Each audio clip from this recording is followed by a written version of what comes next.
68% көргөздү раковый клеткалары. Эч нерсе жардам бербей калды акыркы учурда. Кечинде кыздарым келди. Булар дагы ошо донорлукка анализ тапшырыш керек экен.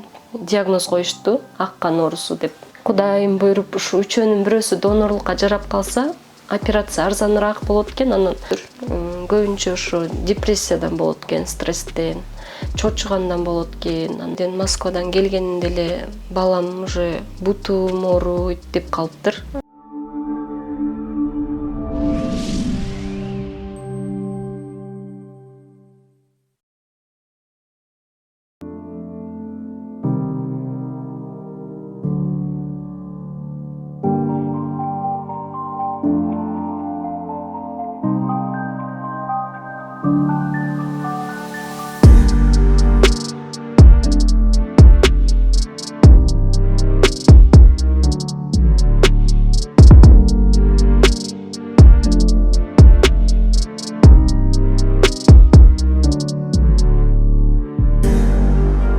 Жалпы биздин катталуучуларга саламдарды жолдойбуз. Бул Солото YouTube каналы. Көпчүлүгүбүз эле коомчулукта азыркы тапта оору эмнегедир жашарып бара жатат дегендерди угуп калабыз. Ага далил болгон бул кичинекей бөбөктөрүбүздүн ооруп жаткан учуру. Бүгүнкү каарманыбыз дагы 7 жаштагы Бакай болмокчу. Саламатсызбы эже? Саламатчылык, куш келипсиздер. Кабар алганыңыздарга биринчиден рахмат, чоң терең ыраазычылык билдирем. Бирөөсү эжеке, мынакей жакшылыктан үмүт үзбөйбүз. Алгач эле ушул кичинекей балаңыз тууралуу айтып берсеңиз, буйруса эртең Турция мамлекетине дагы учуп жаткан учуруңуздар экен. Ооба, бизге врачтар көргөзмө берди. Турция мамлекетине барып пересадка жасалыш керек экен тез аранын ичинде. Менин уулум азыр раковый клеткалары күндөн күнгө өсүп атат. Эч кандай химия препараттар, эч нерсе жардам бербей калды акыркы учурда. Биз өзү 2022-жылы октябрда жатканбыз Оштогу балдар онкологиясында. Ал жерде лечение алдык. Биринчи ошо диагнозубуз ошол жерден аныкталды да. Ал жерде ошо острый лимфобластный B1 клеточный деп диагноз коюшту, ак кан оорусу деп. Анан ал жерде биз 7 ай лечение алдык, больницада жатып. 7 айдан кийин ремиссияга чыгып, жакшы болуп, бластный клеткаларыбыз ордуна келип, анан үйгө чыкканбыз. Үйдө амбулаторный леченияларды калтырбай барып аттык, үйдөн сухой таблеткаларын ичип аттык, химия таблеткаларын. Анан 7 айына келгенде тилекке каршы кайра кайталанып калды. Биз анализ тапшырганыбызда 68% көргөздү раковый клеткалары. Анан биз Ошко эме кылбай Бишкек кичине күчтүрөөк го деп анан Бишкекке келгенбиз. Мына жалдагы детский онкологияга келип жатып, ал жерде 1 ай химия алдык, ударный дозадагы. Бирок ал дагы кайра ал химияны алгандан кийин кайра дагы костный мозг тапшырдык, анализ. Ал химиядан кийин биздики түшпөй эле кайра 85%ке көтөрүлүп кетти да. Анан врачтарыбыз дагы тез аранын ичинде ошо чет жакка чыгып, ошо костный сөөктүн чучугун алмаштыруу операциясын жасагыла деди. Бирок Турция мамлекетинде ал алмаштыруу операциялары $100,000 чейин экен. Андай чоң каражат тилекке каршы бизде жок. Биз күйөөм экөөбүз тең эле ошол Ош областындагы Өзгөн районунун Кызыл Тоо айылынын Кызыл Тоо орто мектебинде мугалим болуп иштечүбүз. Ушу балам ооругандан бери экөөбүз тең мен баламы карап, ал башка иштерди кылып, көптөгөн аракеттер жасадык балам үчүн, балам жакшы кылалы деп. Бирок тилекке каршы Кудайдын буйругу экен, Аллахтын сыноосу экен. Ушинтип чоң каражаттагы суммадагы операция керек болуп жатат азыркы учурда. Кудайга шүгүр, ушу тууган уруктар бар экен, айылдаш, жердеш, эже-сиңдилер, ага-инилер бар экен, ошолор бир аз акча топтоп беришти. Биз азыр жол киребизге, анан барып кичине лечение алып турганыбызга акча чыгарып беришти. Бирок биздин пересадкадан кийинки леченияларга дагы бизге акча керек. Ошондуктан мен ушу кыргыз элиме кайрылам. Жардам колуңуздарды сунуңуздар. Ушу менин уулумдун өмүрүн сактап калууга жардам бериңиздер. Жалгыз бала. Мен сиздердин баарыңыздарга ыраазычылык айтам. Сиздердин келгениңиздерге да аябай ыраазымын. Менин 3 кыз, 1 уулум бар. Ошо кечинде кыздарым келди. булар дагы ошо донорлукка анализ тапшырыш керек экен. Бирок анализди дагы ал Турцияда анализдешет экен. Ошол себептен буларды кечинде алдырдык. Бир карындаш эжеси бар. Кудайым буйруп ушу үчөөнүн бирөөсү донорлукка жарап калса, операция арзаныраак болот экен. Анан менин уулума да жеңилирээк болот экен да. Анан Кудайдан ошону тиленип отурам. Ушу 3 кызымдын бирөөсү донорлукка жарап берсе, Аллахым буйруп, Кудай кааласа ушу уулумдун кыялдары көп келечекте. Уулум врач болгусу келет. Мен врач болсом, бир дагы жаш бала оорубайт деп ушундай кыялданат. Анан аябай акылдуу, токтоо, сабырдуу уулум бар. Ушу 1,5 жылдан бери аккан оорусу менен күрөшүп келе жатат. Аябай баардык нерсеге көндүү уулум. Анализдерди деле тапшырат. Өзүнүн алып аткан уколдорун, ичип аткан дарылардын аттарын билет, убагын билет, ушундай. Мен ошо жалгыз эле тилегеним ушу уулумдун өмүрү сакталып, кичинекей уулумдун кыялдары ишке ашып калса, биздин жалгыз тилек, ой максаттарыбыз ошол. Кудайга шүгүр, мына кыздарым бар. Ушу кыздарымдын бирөөсү донорлукка жарап калса, абдан кубанычтуу болмок. Операциябыз донорлукка жарап калса, кайра буларды алдыртабы же кандай болуп калат?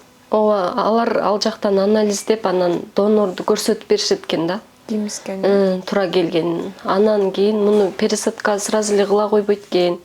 1 ай лечение кылат экен. Химиялар менен бүт пластын клеткаларын өлтүрөт экен да. Анан ошо донор болгон кызымы анан алдыртышыбызды өздөрү сунуш кылат экен. Кимиси жарайт депчи.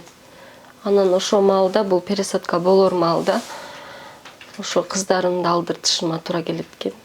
Мисалы үчүн эки балага тең зыяны тийбейт бекенчи ошо пересадка кылганда? Ошо эми донор болгон адамга эч кандай зыяндуулугу жок деп жатат эми.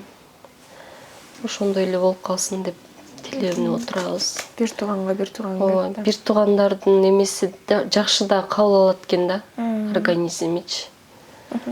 Азыр 7 жашта.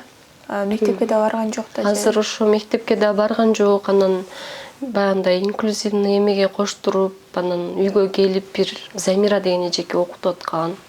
Ал эжекеси дагы аябай бакай зээндүү. Мен сени мектепке барганыңда президент кылам деп ушундай нерселерди айтып, балам азыр мектепке барсам президент болом классыма деп ошентип кыялданат. Десек эле ушул азыр өзүңүз билгендей эле негизи аябай жаш балдарда ушул оору аябай көбөйүп кетти да. Мурда улуу муундагылар көбүрөөк ооруйт деп айтып калышчу эле анан. Себеби эмне деп ойлойсузчу? Себептери эмне болду? Эми бизге дарыгерлер айтты, келип чыгуу факторлору өтө көп экен. Бирок именно эмнеден экенин жакшы билишпейт экен, эч ким деле аныктап көрүшпөптүр.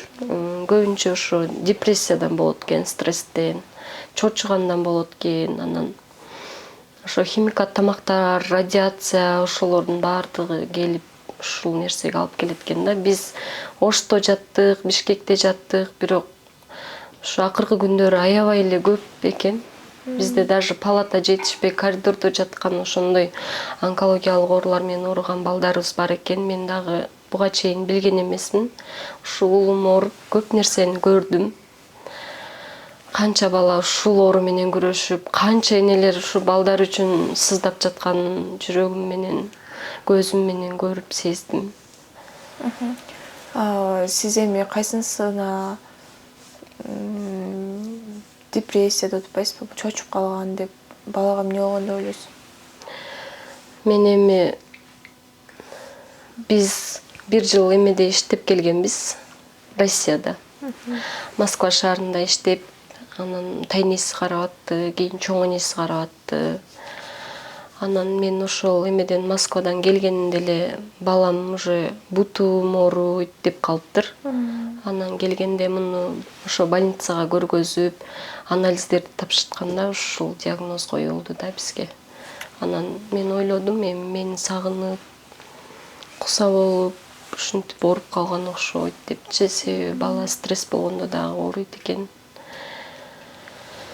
Өзү баягы, аккан болгондор, кээ бирлер өздөрүн өздөрү укол салып да калгандар бар деп айтып калышат го. Ошондой эмес беле? Эми ошол Билбейм, бирок булардын лечениясы только химия экен.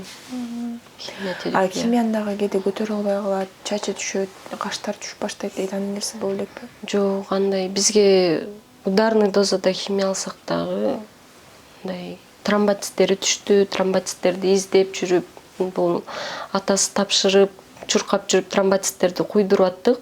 Бирок мен ойлогом, ошо тромботиттери түшкөндө, лейкоциттери түшкөндө баламдын раковый клеткалары деле түшкөн болуш керек депчи.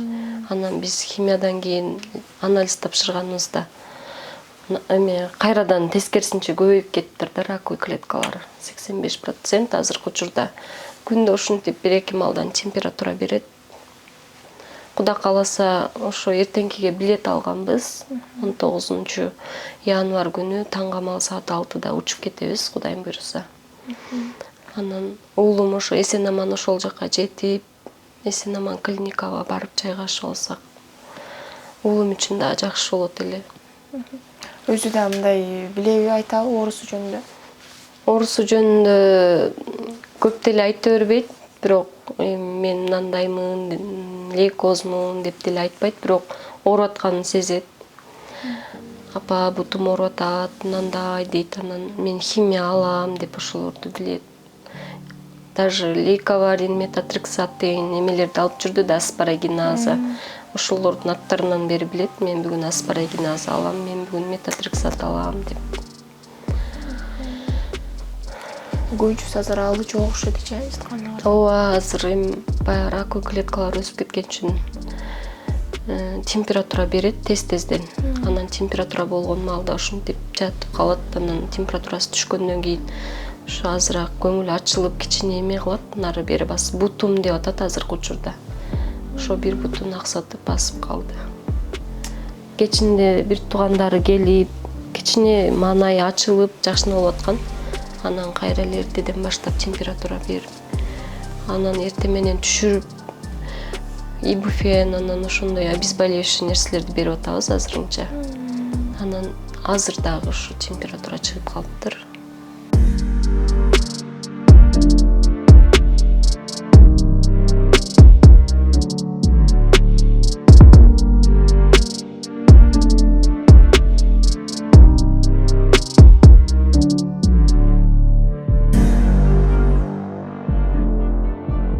Бакай уулум азыркы убакта 7 жашта. Биз 1,5 жылдан бери ушул аккан оорусу менен күрөшүп келе жатабыз. Биз оштогу балдар онкологиясына жатып, леченияларды алып жакшы болуп чыкканбыз. Бирок үйгө чыккандан кийин 7-айында тилекке каршы кайра кайталанып калды. Биз азыркы учурда химия алган күндө деле ал такыр жардамын бербей атат. Бизде раковый клеткабыз күндөн күнгө өсүп баратат. Менин уулума тез арада чет өлкөдө жасалуучу операция зарыл. Биз эртең 19-да Турцияга учуп бара жатабыз. Азыркы учурда пересадкага чейинки леченияга акчаны ошо айылдаш, туугандар, тууган уруктар азырактан жардамын сунуп жардам беришти. Ошол пересадкага дагы өзүнчө 50 000–60 000 доллардай кетет экен. Ошондо баардык жалпы сумма 100 000 доллар экен. Сиздер дагы жардам колуңуздарды сунуп коюшуңуздарды суранам. Кичинекей 7 жаштагы мектепке баргысы келген, эшикке чыгып ойногусу келген уулума жардам бериңиздер, сураныч. 7 жаштагы бакай уулумдун өмүрүн сактап калууга жардам бериңиздер.